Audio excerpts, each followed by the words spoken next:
Sometimes the most unexpected encounters happen when the heart is at its most fragile. On a quiet plane ride, a struggling single father tries to comfort his little girl, but what unfolds next will change the course of their lives in ways he never could have imagined. It's a story of hope, quiet resilience, and the simple moments that can turn into something extraordinary. If you believe in the power of small kindnesses and second chances, you're in the right place. Don't forget to subscribe to the channel and stay with us until the end, because sometimes the best parts of the story are the ones you never see coming. Now let's begin. The plane hummed softly beneath them, a steady vibration like the pulse of some giant sleeping creature. Outside the small oval window, the evening sky had melted into hues of deep indigo, streaked with the last golden brushstrokes of the sun's farewell. Rows of tired passengers leaned back against their seats, lost in books, movies, or dreams.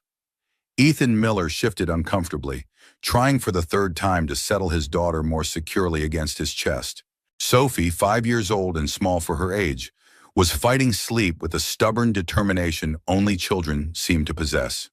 Her blonde curls, mussed from a long day of travel, brushed against the rough fabric of his worn denim jacket. "Daddy," she whimpered, her voice raw with exhaustion. "I want Mommy." Ethan's heart clenched so hard it almost stole his breath. He tightened his arms around her, gently rocking her back and forth.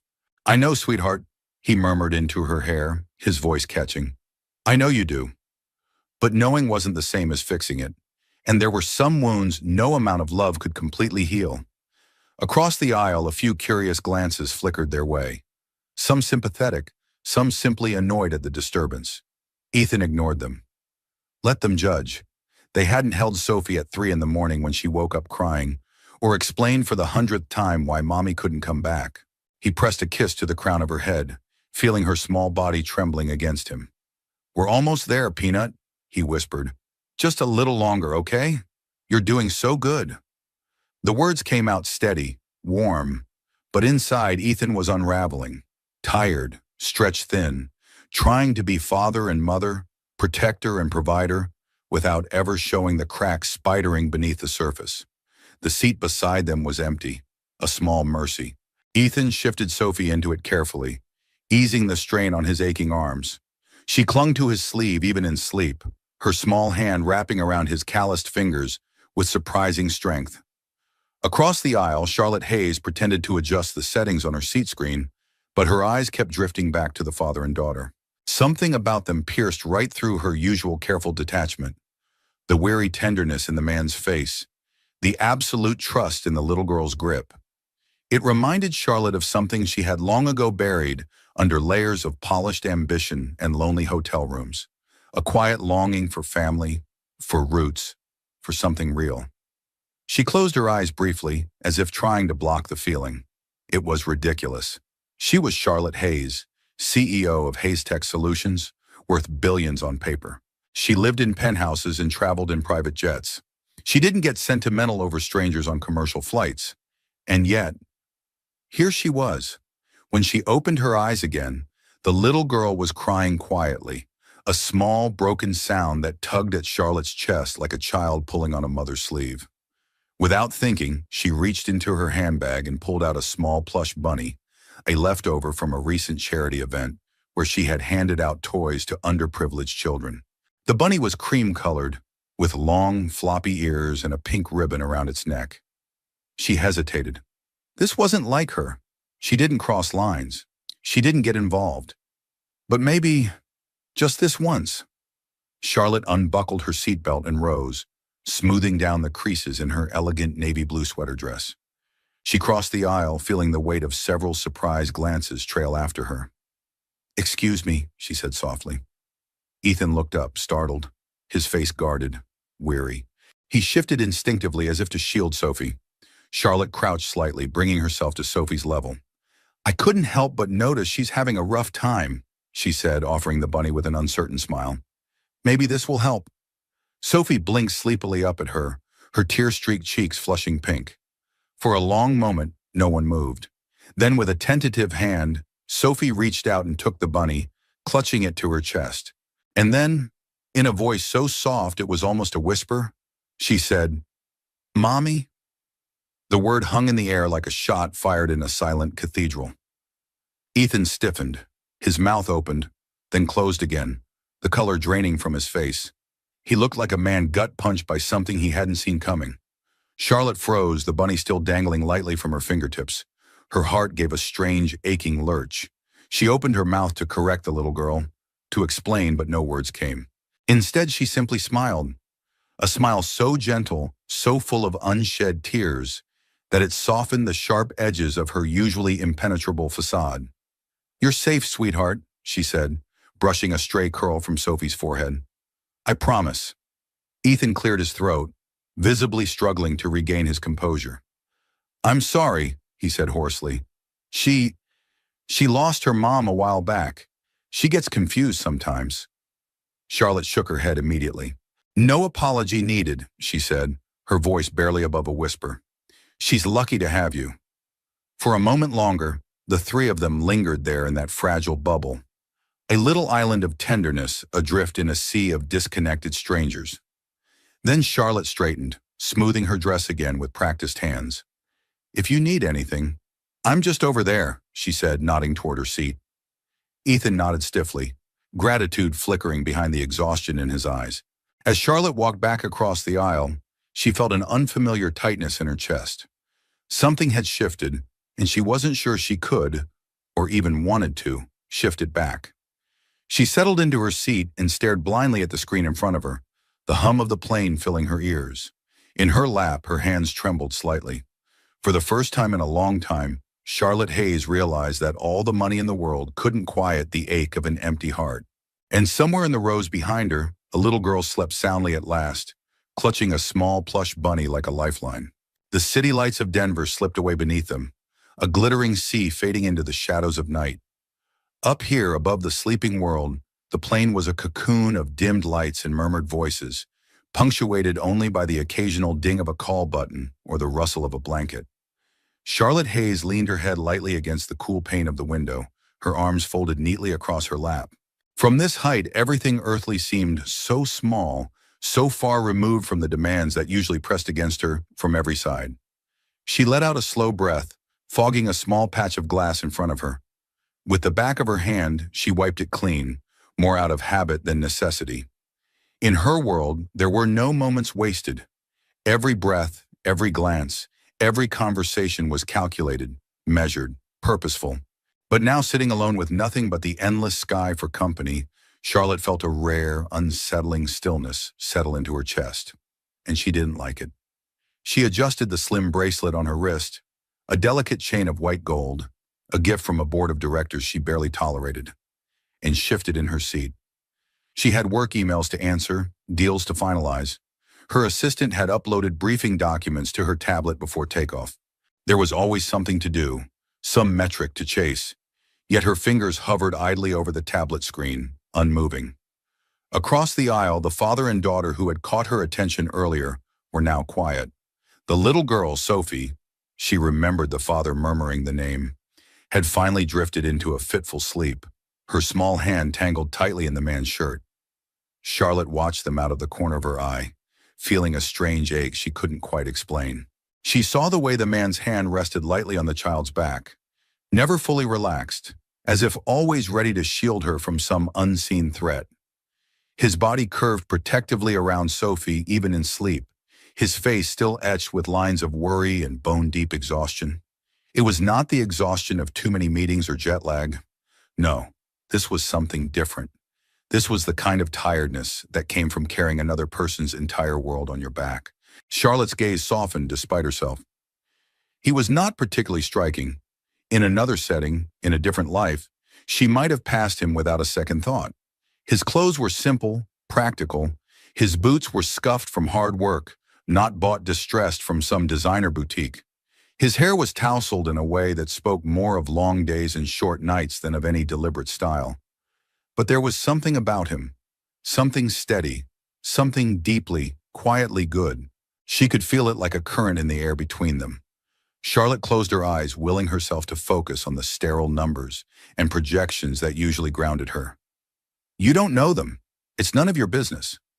And yet, the image of the little girl, clutching the bunny and whispering, Mommy, with such desperate hope, replayed in her mind like an old, scratched film reel. Charlotte swallowed hard. No amount of money, no glittering charity galas or media accolades could buy what that little girl needed most. A mother's arms, a mother's heart. And there in that moment, Charlotte faced a hollow truth she had been skillfully ignoring for years. Her life, for all its grandeur, was empty in the places that mattered most. Outside the window, the stars blinked coldly, indifferent. She had spent so long chasing everything, success, respect, independence, that somewhere along the way, she had missed the quiet life she had once dreamed of. A small house with a white fence, children's laughter echoing down a hallway, arms that waited for her at the end of a long day. She had traded all that away for boardrooms and billion-dollar deals. Charlotte opened her eyes again and shifted her gaze downward. The man, Ethan, she thought his name was, stirred slightly, brushing a protective hand over Sophie's forehead before settling back into uneasy sleep. Her chest tightened. There was something profoundly beautiful about them, in their worn-out clothes and their heartbreak. They weren't polished or perfect, but they were real. And maybe that was what she envied most, realness, raw, unvarnished love. Charlotte pressed her hand lightly to the window, feeling the faint vibration of the plane beneath her palm. How long had it been since she had touched someone simply for comfort? Since someone had reached for her without an agenda or expectation? Years, maybe decades. Her life was measured in quarterly earnings reports, in acquisitions and mergers, not in small hands reaching up in trust or whispered goodnights in the dark. She hadn't meant to get so lost. A low murmur drew her attention back to the aisle. The flight attendant was moving quietly between rows, offering water to passengers still awake. Charlotte shook her head politely when the woman paused beside her, offering a gentle smile she didn't quite feel. No, she didn't need water. She needed something else, something she wasn't sure she could name. Across the aisle, Sophie shifted, her small fingers releasing Ethan's shirt momentarily before curling back in reflexive search for safety. Before Charlotte could even think, she had unbuckled her seatbelt again and reached into her handbag for a light blanket she always carried. She rose, careful and quiet, and approached them. Gently, she draped the blanket over both of them, tucking it around Sophie's tiny frame without waking her. Ethan stirred but didn't wake. His hand found Sophie's instinctively, even in sleep. Charlotte stood there for a moment longer than necessary, her hand brushing the worn fabric of Ethan's jacket. She could feel the slow, steady rise and fall of his breath. It was strange. She had signed deals that changed industries, shaken hands with presidents and kings. And yet here, tucking a blanket around a sleeping child, she felt more human than she had in years. She returned to her seat, her heart strangely full and aching, all at once. Outside the window, the stars continued their cold, brilliant dance. But inside the plane, something warm had begun to thaw inside Charlotte Hayes. A spark of longing, a fragile flicker of hope that maybe, just maybe, her story wasn't finished yet. Maybe there was still a different kind of success waiting for her, if only she was brave enough to reach for it. The plane cruised steadily through the night sky, the quiet hum settling over the cabin like a soft, constant lullaby. Most passengers had surrendered to sleep or distraction, their faces slackened in the muted blue glow of overhead lights. Ethan Miller sat rigidly in his seat, a subtle tension still coiled in his shoulders despite the blanket now draped over him and Sophie. He hadn't missed it, the gentle hands that had tucked it around them, the kindness he wasn't sure he deserved. Across the aisle, he caught a glimpse of the woman who had offered it, Charlotte Hayes. She sat perfectly still, her posture elegant yet somehow weary, her gaze fixed out the window, lost somewhere in the blackness beyond. Ethan swallowed, a complicated swirl of gratitude and discomfort twisting in his chest. He wasn't used to kindness from strangers. Kindness, in his world, usually came with a price, or pity, and neither sat well with him. Still, he couldn't deny the warmth spreading through his body, not from the blanket, but from something deeper, something quieter. An acknowledgement, perhaps, that even in the vast indifference of the world, a small hand could still reach out. He shifted slightly, careful not to wake Sophie. She was breathing deeply now, her little body finally at rest. the plush bunny cradled tightly in her arms. Ethan ran a rough hand over his face. God, he was tired. Tired in ways sleep couldn't fix. It was more than the miles traveled, more than the endless days spent scraping by for Sophie's sake. It was the exhaustion of carrying invisible burdens. Grief, guilt, fear, all while trying to smile brightly enough that Sophie wouldn't see the cracks. A small sob hiccuped from Sophie's lips, and without thinking, Ethan leaned down, pressing his forehead gently against hers. "I've got you, Peanut," he whispered, barely more than breath. "I'm right here." The words steadied him as much as they did her. When he glanced up again, he found Charlotte watching. Their eyes met across the aisle, just for a moment, and Ethan saw something in her expression that surprised him. Not judgment, not curiosity, recognition. As if she too understood what it was to carry a loneliness that no one else could see. Charlotte smiled, soft and tentative, then looked away, fiddling with the simple silver ring she wore on her right hand. A nervous habit, he realized. Maybe she wasn't as untouchable as she seemed. Maybe none of them were. The cabin lights dimmed further, signaling the approach of midnight. A flight attendant glided by, pausing to check if Charlotte needed anything. She shook her head politely, then, after a brief hesitation, reached into the seat pocket in front of her and pulled out a small notebook and a pen. Ethan watched, curious despite himself. Charlotte opened the notebook to a fresh page and began to write. Her movements were slow, deliberate. Every so often she would pause, tapping the pen lightly against her lip, lost in thought. What was she writing, he wondered? Business plans? A to-do list for tomorrow's empire building? He almost laughed at himself, as if someone like her had any room in her life for moments as messy and tangled as his. Still, when she finished, she tore the page carefully from the notebook, folded it twice, and tucked it into a slim envelope. For a moment, she simply stared at it, her fingers trailing the edges. Then, gathering a breath like someone about to leap into cold water, she stood and crossed the aisle once more. Ethan straightened automatically, protective instincts flaring. Sophie stirred against him but didn't wake. Charlotte crouched again at their side, her voice low, almost hesitant. "I hope you don't mind," she said, offering him the envelope. "It's nothing, just a little something that might help." Ethan hesitated, every muscle in his body tight with uncertainty. Pride warred with practicality, with gratitude, with suspicion born of too many hard years. But something in Charlotte's face, the softness, the genuine care, cut through all of it. He accepted the envelope with a quiet nod. "Thank you," he said, his voice rougher than he intended. Charlotte smiled again, a little more surely this time. "You're doing a great job," she said almost fiercely. "Don't ever think otherwise." And before Ethan could respond, before the lump in his throat could loosen enough to let him speak, she stood and returned to her seat. Ethan sat there for a long minute, staring at the envelope as if it were something fragile, sacred. Finally, with careful fingers, he opened it. Inside was a handwritten note. "For when it feels too heavy, you're not alone. C. Sunurm." And folded behind the note, tucked almost shyly, was a small gift card to a family-owned diner. Nothing extravagant, but enough to cover a warm meal or two for him and Sophie. Ethan exhaled a long breath, pressing the note against his chest for a moment before slipping it carefully into his jacket pocket. He leaned back in his seat, the tightness in his chest easing, just a little. It wasn't the gift card. It wasn't even the meal. It was the reminder that someone who didn't owe him anything, had seen him, really seen him.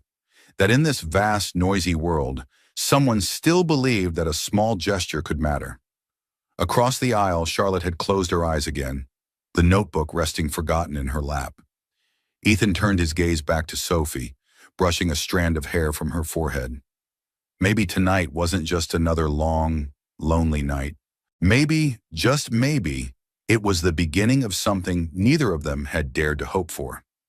He closed his eyes, letting the steady hum of the plane carry him and Sophie forward into whatever came next. And across the aisle, Charlotte Hayes, billionaire, loner, dreamer, clutched a small hope against her heart that maybe she had just begun to find her way home too. The minutes stretched into a quiet eternity inside the plane. The cabin lights dimmed low, casting a soft twilight over the rows of slumbering passengers. Ethan shifted slightly, careful not to jostle Sophie as she stirred against him.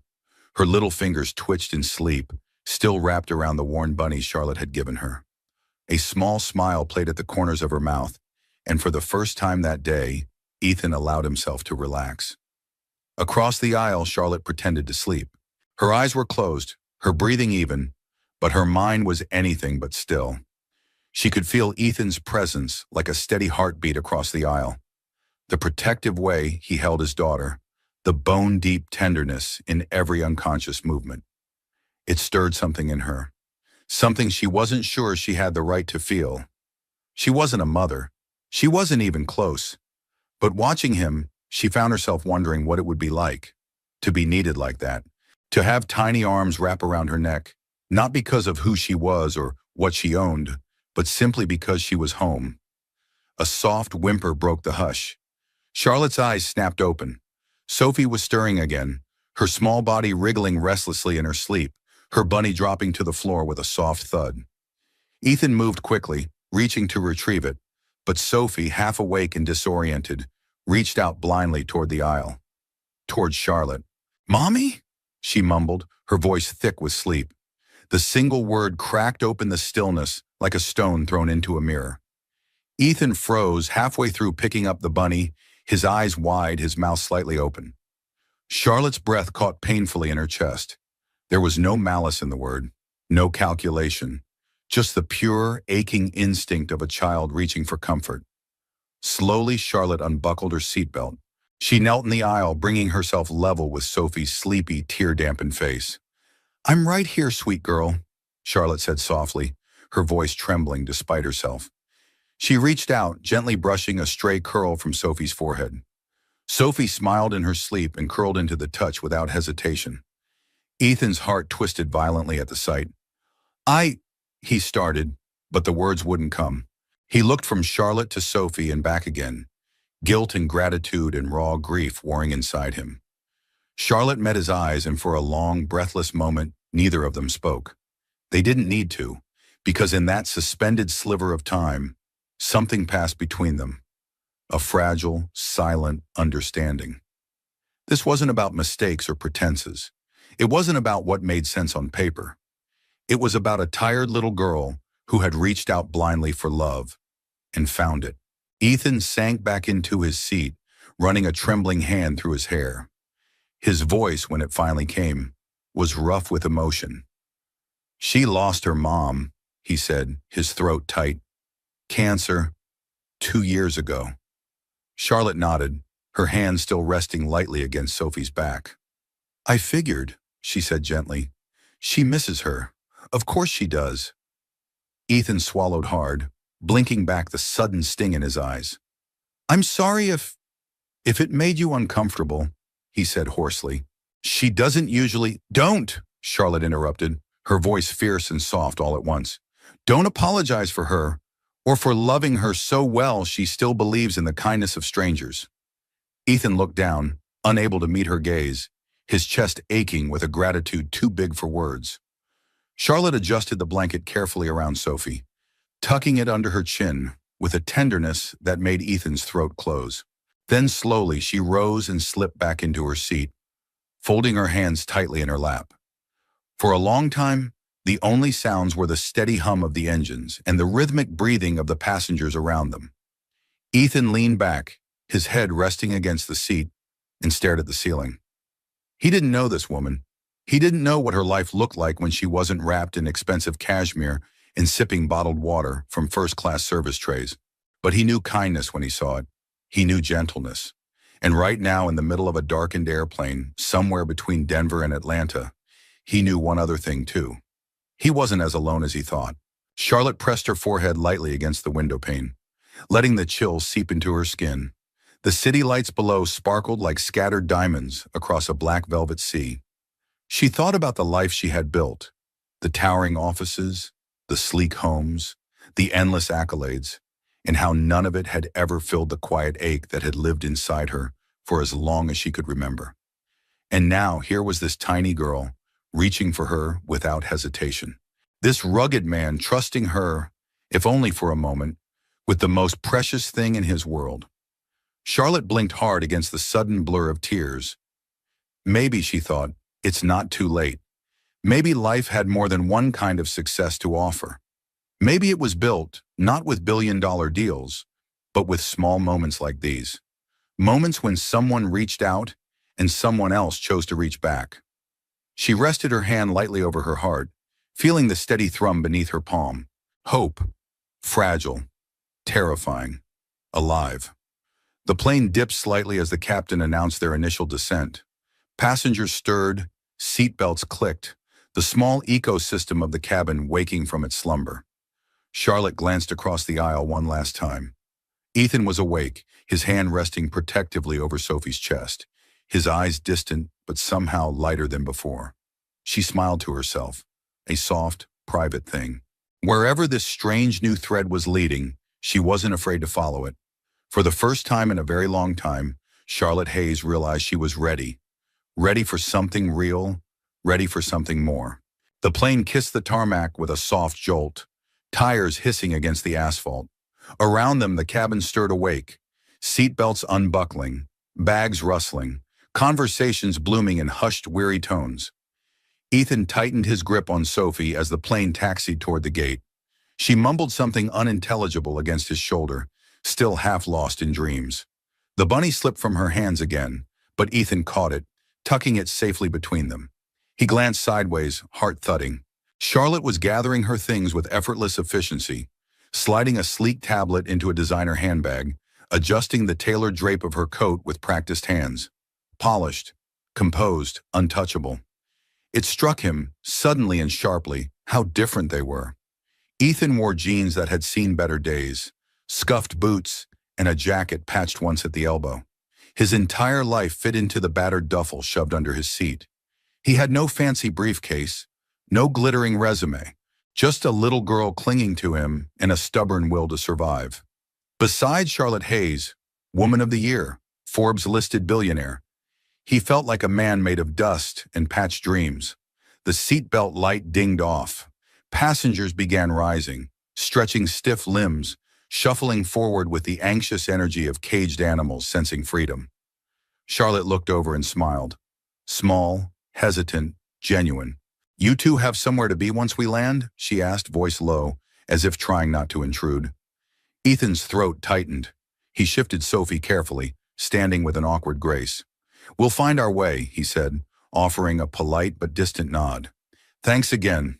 For everything." Charlotte hesitated. For a moment it seemed like she might say more. But then she simply pressed her lips together and nodded, her smile fading into something sadder, quieter. The aisle clogged quickly, a bottleneck of tired bodies.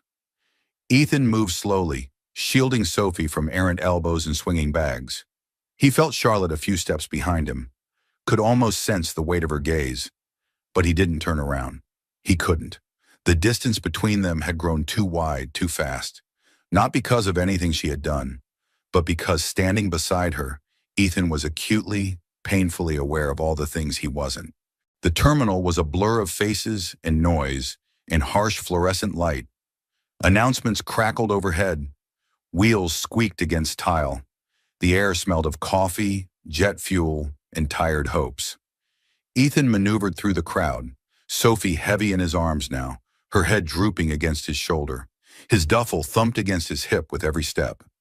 Somewhere behind him, Charlotte moved with the easy certainty of someone accustomed to belonging in every room she entered. A black car service would be waiting for her. A driver in a crisp suit, a polished ride, a life of ordered efficiency. He, meanwhile, would be catching the late shuttle to a budget motel near the city outskirts. Hoping Sophie didn't notice the cracked walls or the threadbare sheets, he adjusted Sophie gently and forced the bitterness down. It wasn't her fault. It wasn't anyone's fault. It was just the way the world worked. Some people soared in private jets, and others stitched their lives together one paycheck at a time. Still, when he caught a glimpse of her ahead at baggage claim, standing tall and elegant, her coat falling around her like water, something in him ached. For a world he could never give Sophie. For a woman he had no right to want. He turned away sharply, focusing on the worn carpet at his feet. Stay in your lane, Miller. Charlotte stood by the carousel, watching the endless river of suitcases spin by. She should have called her driver by now. She should have been halfway to her penthouse already, trading one kind of loneliness for another. But she lingered, her hands clutching the strap of her bag so tightly that her knuckles whitened. She had seen the moment it happened, the flicker in Ethan's eyes when he realized who she was, what she was. It wasn't the first time someone had pulled away, and it still hurt more than she wanted to admit. She didn't blame him. Not really. Their lives were written in different languages, stitched together from threads that would never quite match. But still, she wished. She wished she could cross that distance. She wished he would look at her and see not the billionaire, not the symbol, but just a woman, messy, longing, terrified, trying to find her way. Charlotte bit her lip hard and turned away from the carousel empty-handed. Her luggage would find its way to her. It always did. Some things, she thought bitterly, were easier to reclaim than others.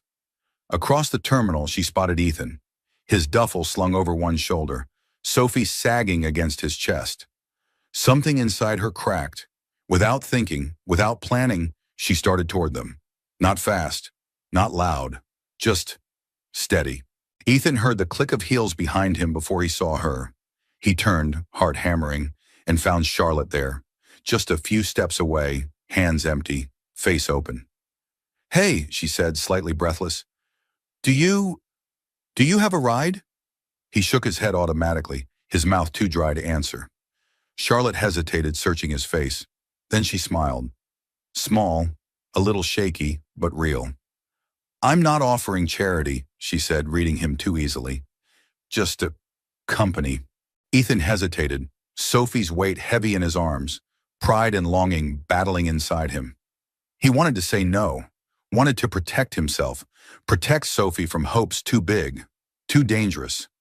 But when he looked into Charlotte's eyes, really looked, he saw no pity there. Only an invitation, a bridge, offered in trembling hands. And for once, maybe, he didn't have to cross it alone. Ethan exhaled slowly and nodded. Charlotte's smile widened, soft and luminous. They fell into step together, a small, fragile trio moving toward the sliding glass doors in the night beyond. And though the distance between their worlds hadn't disappeared, for the first time, it didn't seem quite so impossible to cross.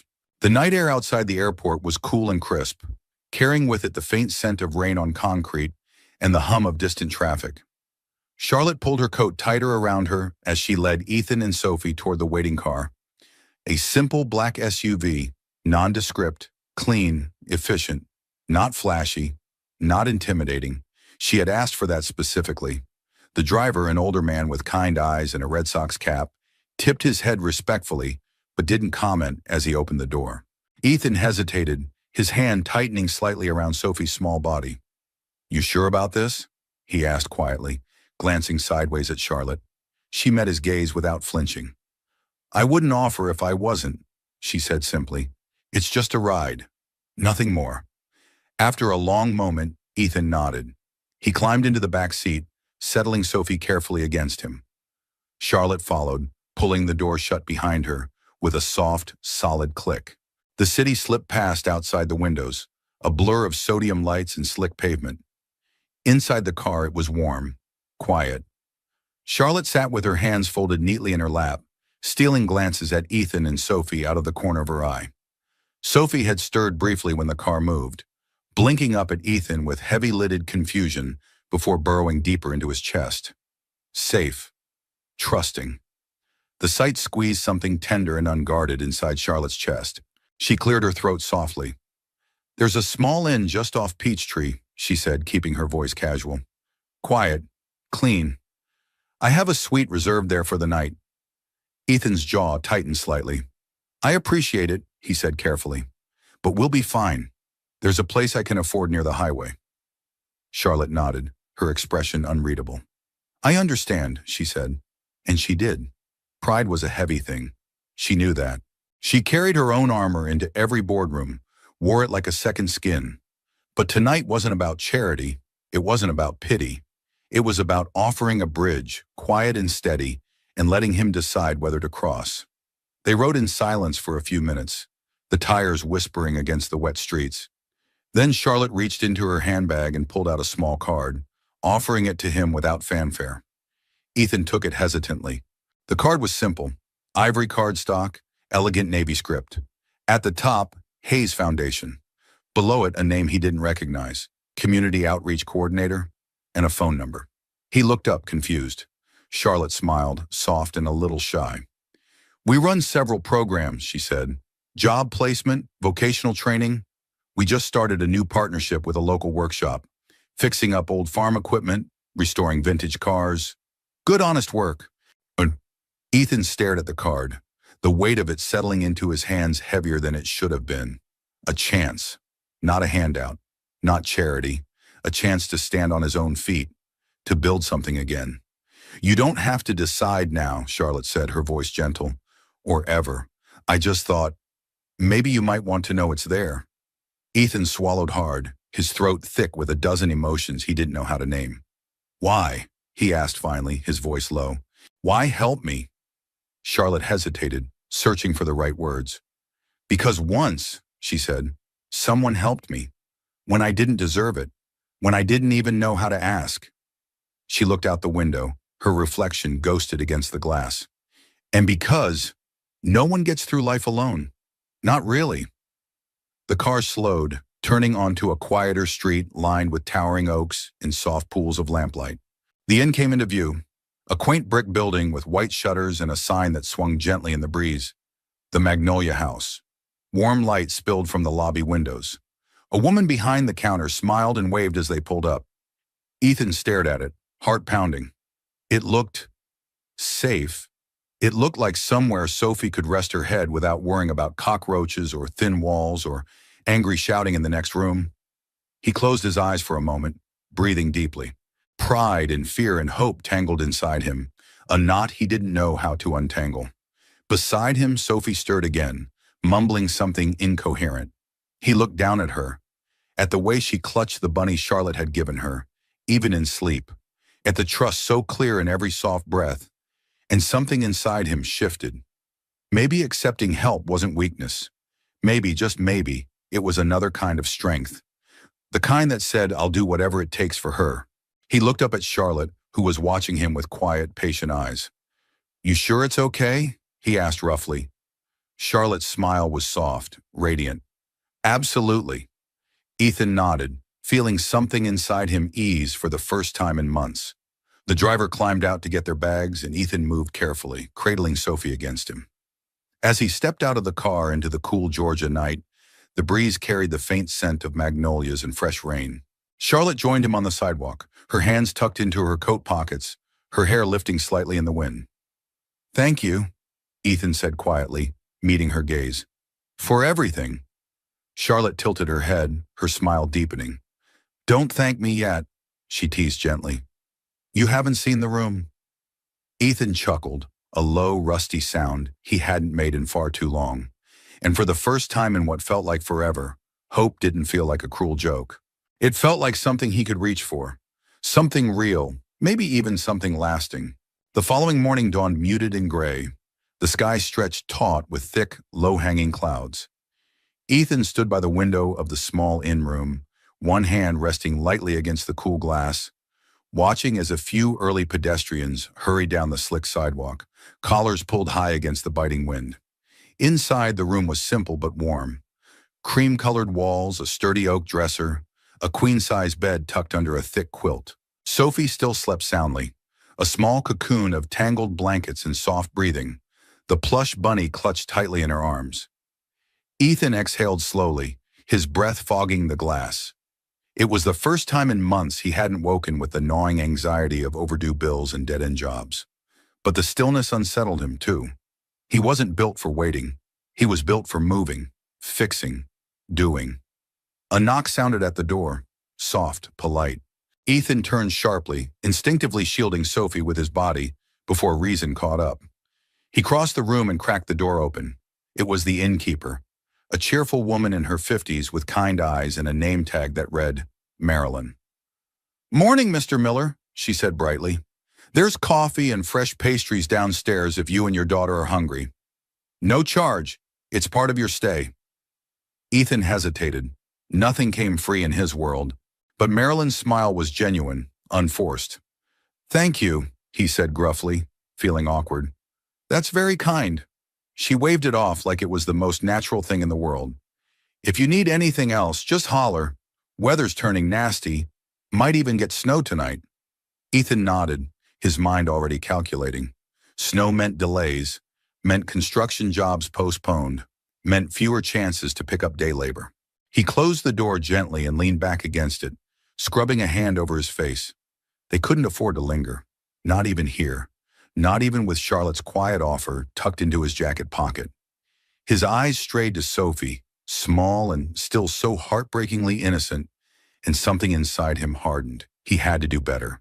Today. By noon, the wind had picked up, rattling the window panes and carrying little bursts of dry leaves down the deserted sidewalks. Ethan bundled Sophie into her coat, a size too small but still serviceable, and headed into town. He asked at every corner store, every gas station, every hardware shop, anywhere that might need a pair of strong hands. But the answers were the same, over and over. Sorry, buddy, not hiring right now. Maybe check back after the holidays. Bad time of year, you know how it is. Ethan forced a polite smile each time, tugging Sophie's small, mittened hand more tightly into his own. He did know how it was. Too well. By late afternoon, the first tentative flakes of snow were swirling through the air, kissing the ground and vanishing. Sophie's cheeks were pink with cold, her steps dragging. Ethan scooped her into his arms without a word and turned toward the inn, his chest tight with frustration and a heavy, familiar fear. How long could he keep holding everything together? How many more days could he keep promising her it would be okay? His mind flashed to the card Charlotte had given him, tucked safely into the inside pocket of his jacket. An offer he hadn't yet dared to use, not because he didn't trust her, but because he didn't trust himself. Accepting help meant admitting he couldn't do it alone. And that felt dangerously close to failure. The lobby of the Magnolia House was warm and fragrant with cinnamon and coffee when they stepped inside. Marilyn looked up from behind the counter and smiled. You two look frozen, she said. Come get some cocoa. Just made a fresh pot. Ethan hesitated only a second before nodding. Sophie's face lit up, and the sight alone made the decision worth it. They settled into a cozy armchair by the fire, Sophie cradling a steaming mug in both hands, her boots dripping little puddles onto the mat below. Ethan sipped his coffee slowly, feeling the heat spread through his frozen fingers, loosening muscles knotted tight all morning. Marilyn bustled over with a small plate of cookies and placed it on the low table between them. Eat, she said firmly. Looks like you could both use it. Ethan chuckled under his breath, a rare spark of warmth. Sophie immediately grabbed a cookie, nibbling delicately around the edges like a mouse. For a moment, the world outside faded away. The cold, the job rejections, the invisible weight pressing down on him. It was just a little girl, a warm fire, and kindness that asked for nothing in return. His hand strayed unconsciously to his jacket pocket. The card, the offer, the chance. He stared into the fire, the orange flames licking the logs in slow, hypnotic patterns. What was he waiting for? Pride had carried him this far, but pride alone wouldn't feed Sophie, wouldn't build a home where she could be safe and happy. Maybe it was time to stop surviving. Maybe it was time to start living again.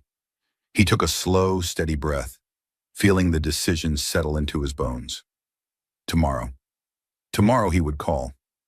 Not because he was giving up, but because for the first time in a long time, he could see something beyond the struggle. He could see a future. And maybe, just maybe, Charlotte Hayes was part of it.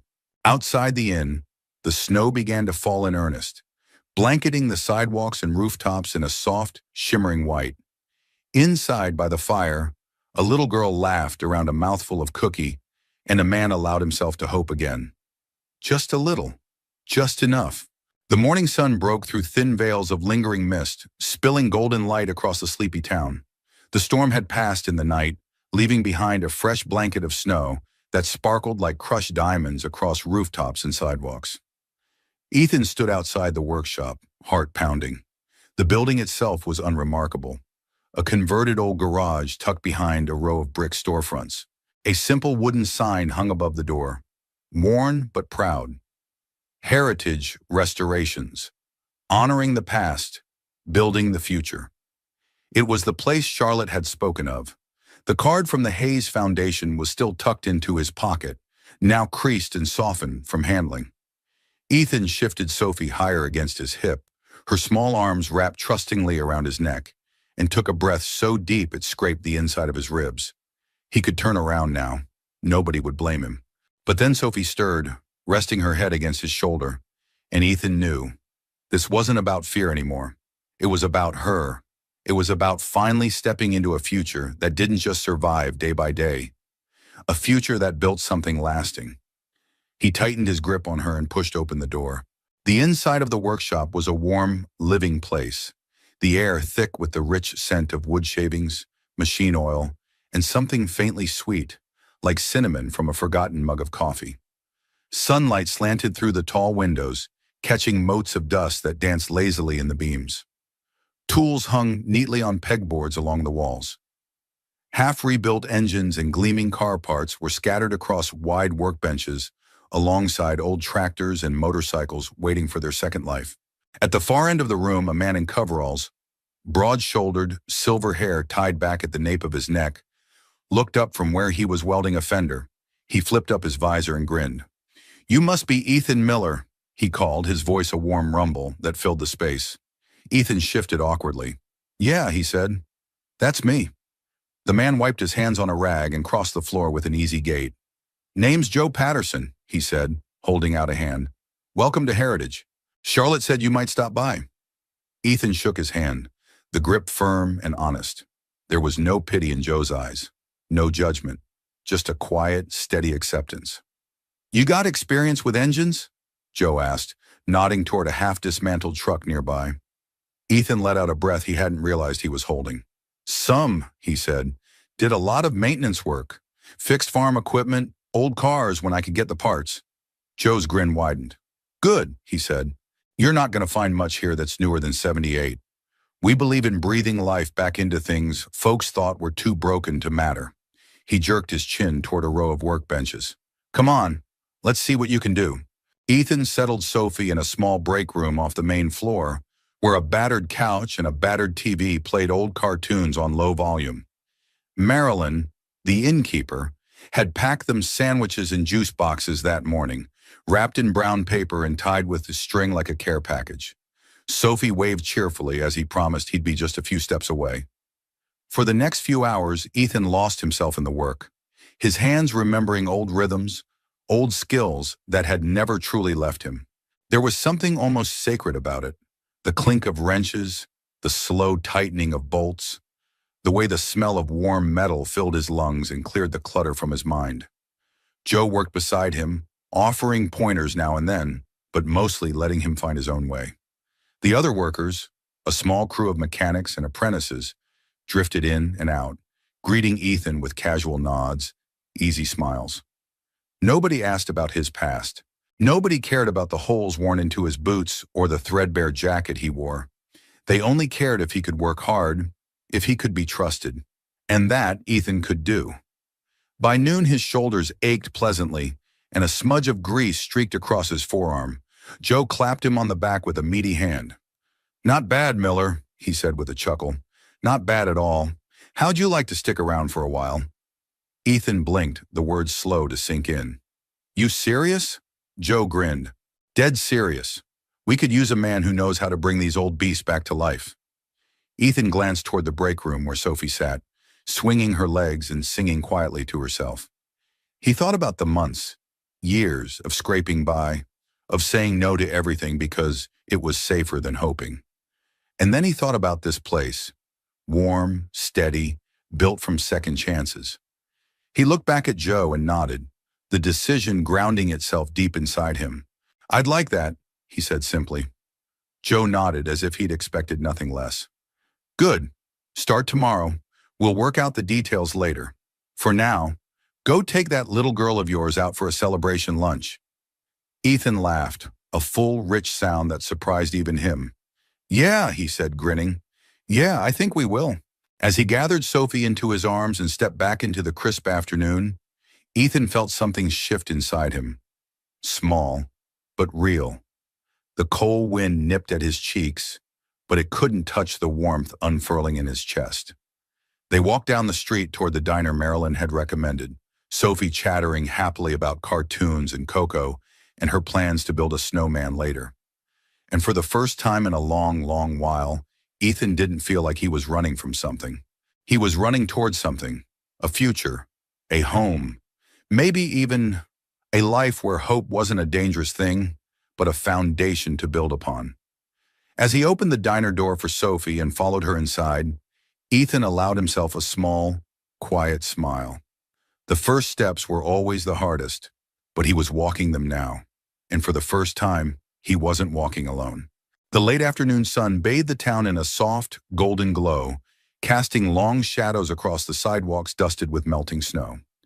Ethan stood outside the small diner, one hand resting lightly on Sophie's shoulder as she pressed her nose to the glass, peering eagerly at the dessert display inside.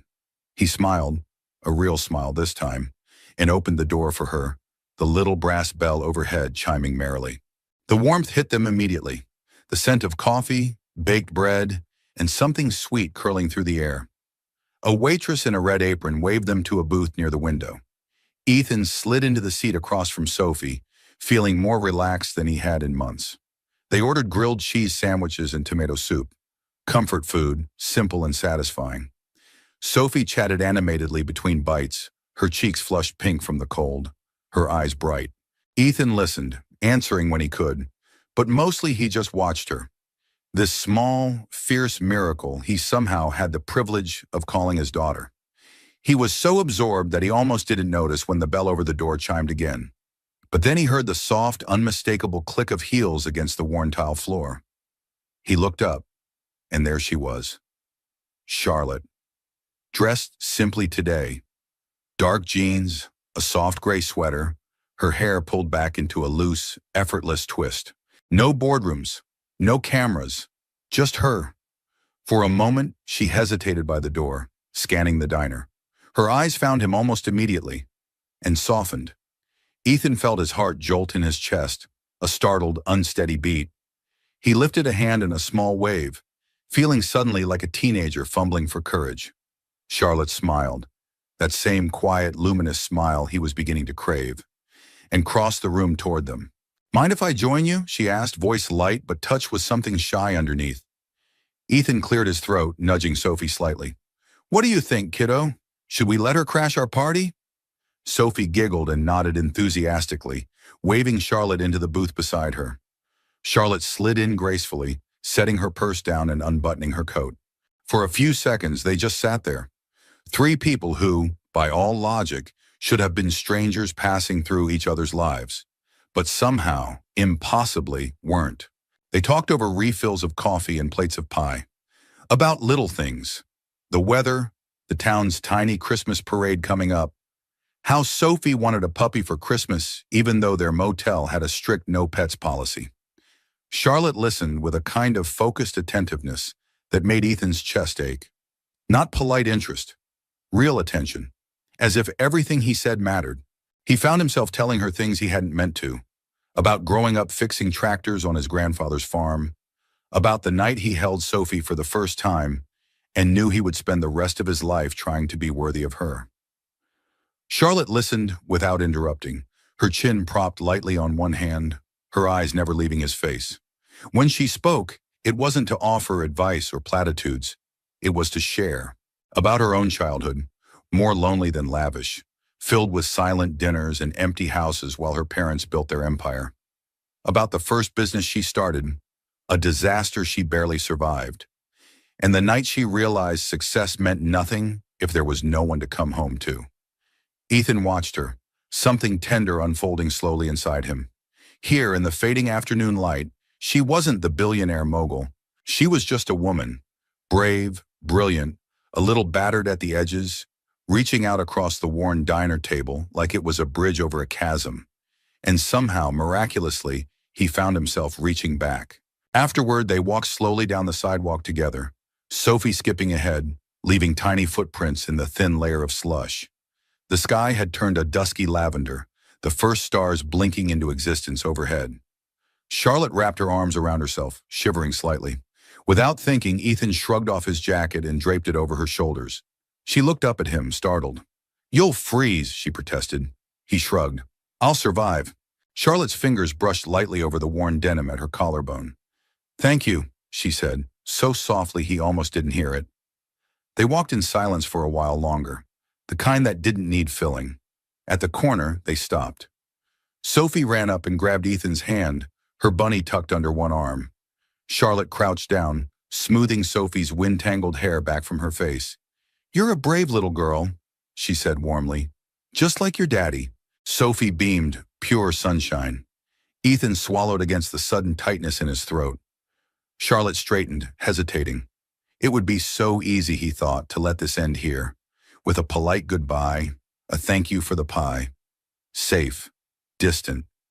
But he didn't want safe anymore. Not with her. "Hey," he said, voice rough with nerves. Maybe we could do this again sometime." Charlotte's smile was slow, radiant. "I'd like that," she said simply. Their eyes held for a moment longer. A tether drawn taut between them, fragile but real. Then Charlotte squeezed his hand once, quick and sure, before turning to walk away down the lamplit street. Ethan watched her go, heart pounding, the borrowed jacket still around her shoulders like a promise. Sophie tugged at his hand, yawning. "Come on, Daddy," she said sleepily. "Let's go home." He looked down at her, this small, fierce light that had kept him going when everything else had fallen apart. And for the first time in a very long time, Ethan allowed himself to believe. Maybe home wasn't a place. Maybe it was a person. Or two. Maybe it was the beginning of something he hadn't even known how much he needed. Until now. The following week unfolded like a slow, tentative blossom. Cautious but beautiful. Ethan worked at the restoration shop by day, his hands rough with grease and satisfaction. In the evenings, he and Sophie fell into a new rhythm. Dinners at the inn, homework and cartoons, bundled walks down snow-dusted sidewalks. Sometimes Charlotte joined them. Never expected, never arranged, just appeared. A smile across a diner booth, a laugh over shared cocoa. Each encounter stitching them closer in ways none of them dared name aloud. For the first time in years, Ethan felt the faint, fragile beginning of belonging. And it terrified him, because deep down, a voice he thought he had long buried still whispered, "Men like you don't get women like her." It was a Saturday afternoon when the past caught up with him. The shop was quiet, sunlight pooling across the concrete floor. Ethan wiped his hands on a rag, stepping out back to catch a breath of cold, crisp air. That's when he saw him, Cal Barker, lean, sharp-eyed, grinning that lazy, mocking grin Ethan had come to despise years ago. Cal leaned against the fence, a cigarette dangling from his fingers, wearing the same beaten leather jacket he always had. The uniform of a man who never grew up, never grew better. "Well, well," Cal drawled, pushing off the fence. "Look who's gone all respectable." Ethan stiffened, instincts roaring to life. "What do you want, Cal?" he asked, keeping his voice low. "Careful." Cal shrugged, tossing the cigarette onto the pavement and grinding it under his boot. "Just passing through. Heard you were shacking up with some rich lady now. Thought I'd see for myself." Ethan's stomach twisted. "I'm not shacking up with anyone," he said tightly, "and it's none of your business." Cal laughed, a harsh, ugly sound that scraped across the cold air. "Come on, Miller. You think she's really going to stick around once she sees the dirt under your fingernails? Once she figures out you're just a broke, busted-up mechanic with a kid hanging off his hip?" Ethan clenched his fists at his sides, the words landing harder than he wanted to admit. "You don't know her," he said, jaw tight. "No," Cal said, his smile curdling. "But I know you." And there it was, the old shame, rising like bile in his throat. All the jobs he'd lost. All the nights he'd gone to bed wondering if he was enough for Sophie. All the times he'd looked in the mirror and seen nothing but failure. He thought he had outrun it. He thought he had built something better. But standing there in the brittle winter light, he wasn't so sure anymore. "You don't belong in her world, Ethan," Cal said, voice almost pitying now. "You never will." With a final smirk, He turned and sauntered off, disappearing into the maze of alleyways beyond the lot. Ethan stood frozen for a long moment, the cold gnawing at him, the rag dangling forgotten from his hand. Somewhere deep inside, a small, cruel voice whispered, "Maybe he's right." That evening, Ethan didn't show up at the diner. Charlotte waited at their usual booth, watching the door with quiet, growing worry as the minutes stretched into hours. She finally left, the chill of the night seeping into her coat no matter how tightly she wrapped it around herself. The next day, Ethan didn't come to work. Joe shrugged it off. Probably needed a day. We've all been there. But Charlotte's heart tightened anyway. She tried calling. No answer. Tried texting. No reply. By Monday morning, when Ethan still hadn't appeared, Charlotte drove to the Magnolia House, the tires of her car crunching over the thin sheet of ice frosting the parking lot. She found Marilyn at the front desk, arranging a small display of holiday postcards. Marilyn looked up, her warm smile faltering slightly when she saw Charlotte's face. "You looking for Ethan?" she asked gently. Charlotte nodded, throat thick. Marilyn sighed, setting down the postcards. "They checked out early this morning. Said they had someplace else to be." Charlotte's stomach dropped. "Did he leave a message?" Marilyn hesitated, then reached under the counter and pulled out a small envelope. "He asked me to give you this, if you came by." Charlotte took it with trembling fingers, the paper light but unbearably heavy in her hand. She stepped outside, the cold wind slapping color into her cheeks, and opened it. The note inside was short, painfully so.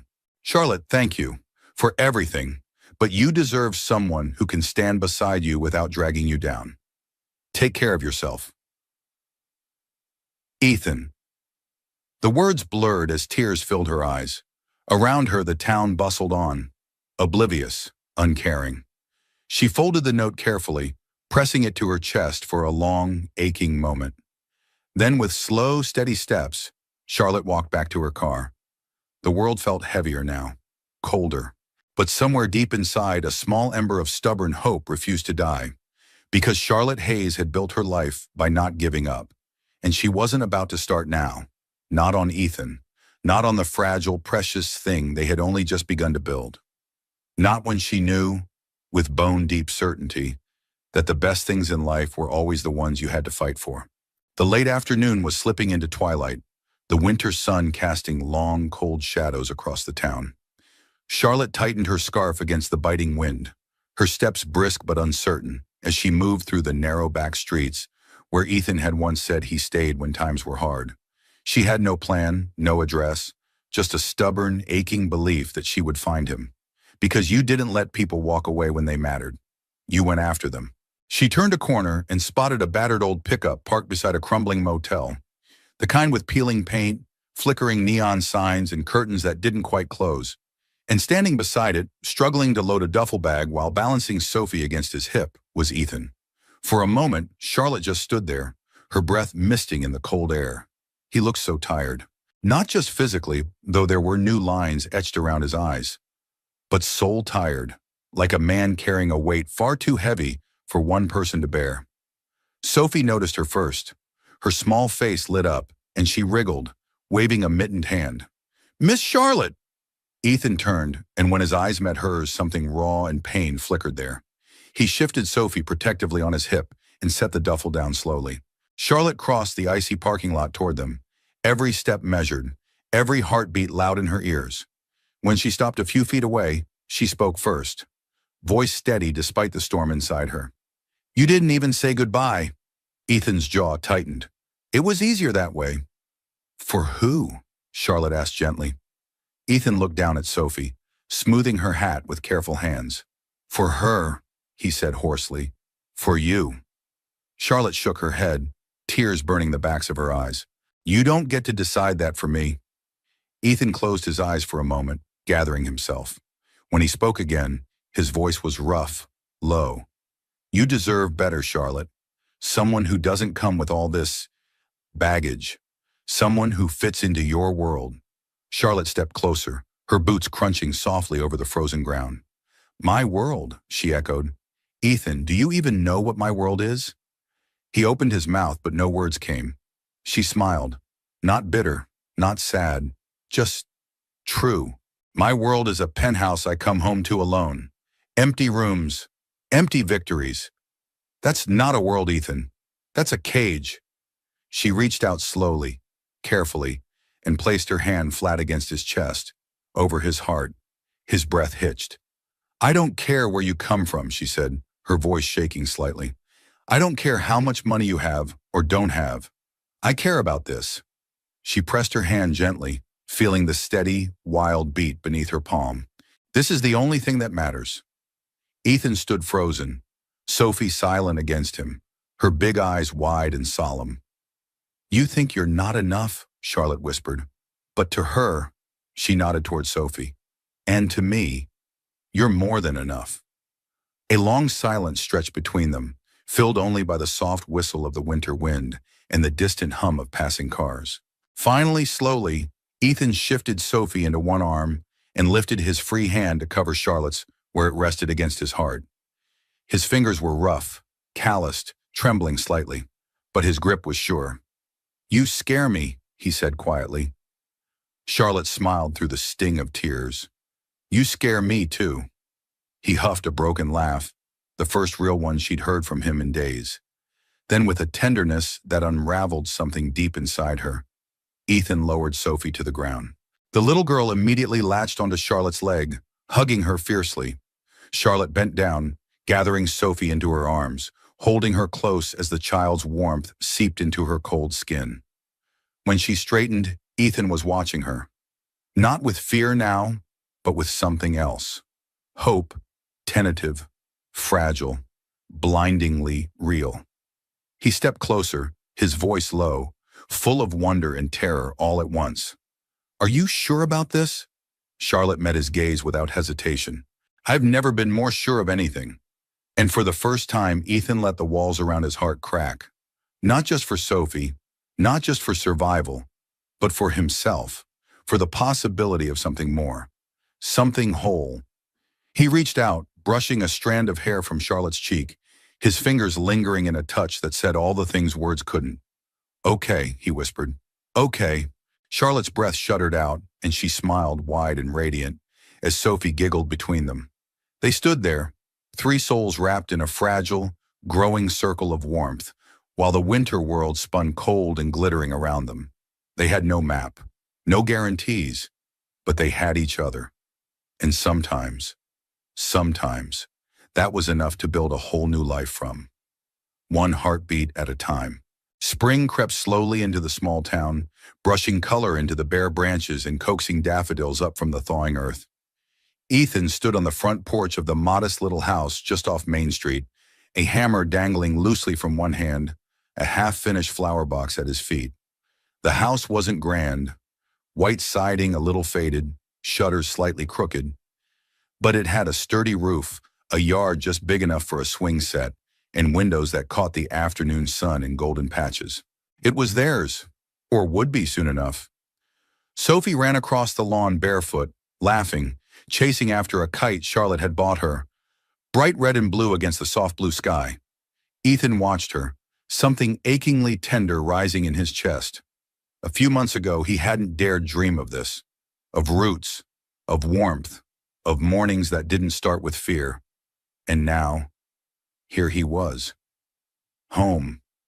Charlotte stepped out onto the porch behind him, carrying 2 mugs of coffee.